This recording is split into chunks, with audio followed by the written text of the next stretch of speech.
வணக்கம். நித்யசுபம் சார்பில் உங்கள் நிஷா. இங்கு குறிப்பிடும் கணிப்புகள் அனைத்தும் பொதுவான ராசி மற்றும் லக்கணத்தை வைத்தே கணக்கிட்டுள்ளோம். உங்களது தனிப்பட்ட கணிப்பை எங்களது வலைத்தளத்தில் பெற்றுக்கொள்ளலாம்.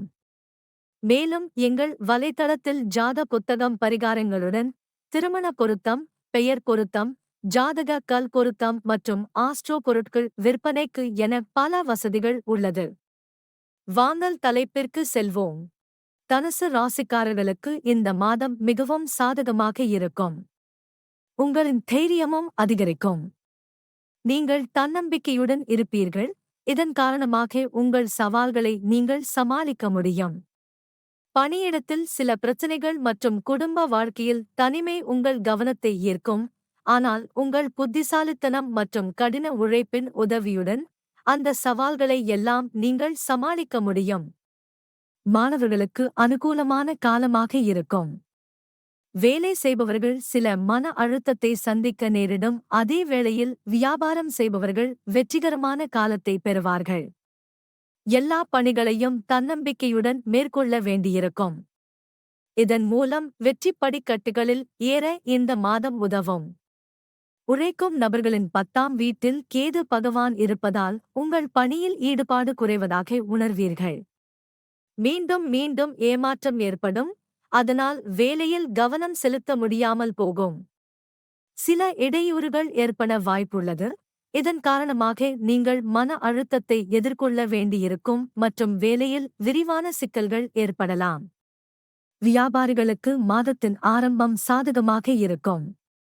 உங்கள் 7வது வீட்டில் சுக்கிரன் மற்றும் புதனின் தாக்கம் இருக்கும். மேலும் 3ஆம் வீட்டில் சனி பகவான் இருப்பதாலும் 5ஆம் வீட்டில் குரு இருப்பதால் வியாபாரத்தில் அபரிமிதமான வெற்றியை பெறுவீர்கள். மாதம் முழுவதும் குரு உங்களின் 5ஆம் வீட்டில் இருப்பதால் புதிதாக ஒன்றை கற்கவும், எழுதவும், படிக்கவும் வேண்டும் என்ற ஆவலை உண்டாக்கும். இதன் காரணமாக கல்வியில் முழுமையாக கவனம் செலுத்தி கவனத்துடன் படிப்பீர்கள். உங்கள் தன்னம்பிக்கையை அதிகரிக்கவும், உங்கள் சொந்த திறனை அடையாளம் காணும் வாய்ப்பை பெறுவீர்கள். இது உங்கள் படிப்பில் நல்ல முடிவுகளுக்கு வழிவகுக்கும்.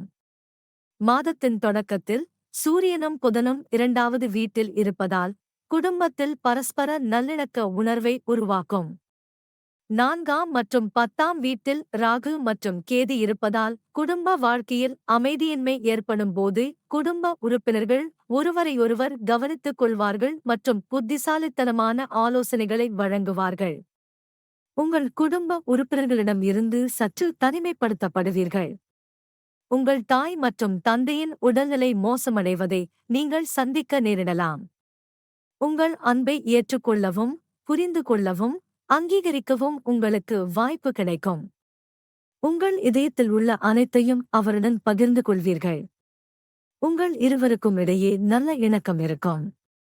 மாத தொடக்கத்தில் திருமண வாழ்வில் காதல் அதிகம் இருக்கும். செவ்வாய் மற்றும் சுக்கிர போன்ற கிரகங்கள் 7வது வீட்டை முழுமையாக காட்டுகின்றன. இது உங்களுக்கும் உங்கள் மனைவிக்கும் இடையிலான அன்பை அதிகரிக்கும். சனி பகவான் நிதி சவால்களை சமாளிக்க உங்களுக்கு உதவுவார். ஆனால் நீங்கள் வாய்ப்புகளை இழப்பதைத் தவிர்க்க வேண்டும். இந்த மாதம் நீங்கள் பணம் சம்பாதிப்பதற்கான வாய்ப்புகளை பெறுவீர்கள். அதை நீங்கள் கைப்பற்றினால் நல்ல நிதி நிலையை அடைய உதவும். சனி பகவான் 3வது வீட்டில் இருப்பதால் உங்கள் சவால்களை எதிர்கொள்ள விரும்புகிறீர்களா அல்லது விட்டுக் கொடுக்க விரும்புகிறீர்களா என்பதை அவர் சோதிப்பதால் உங்களுக்கு சோம்பலை தருவார். உங்கள் உணவு பழக்கம் மற்றும் குடிநீரில் முழு கவனம் செலுத்த வேண்டும். ஏனெனில் இவை தொடர்பான பிரச்சினைகள் இருக்கலாம். பரிகாரம்: வியாழன் அன்று விரதம் இருக்க வேண்டும்.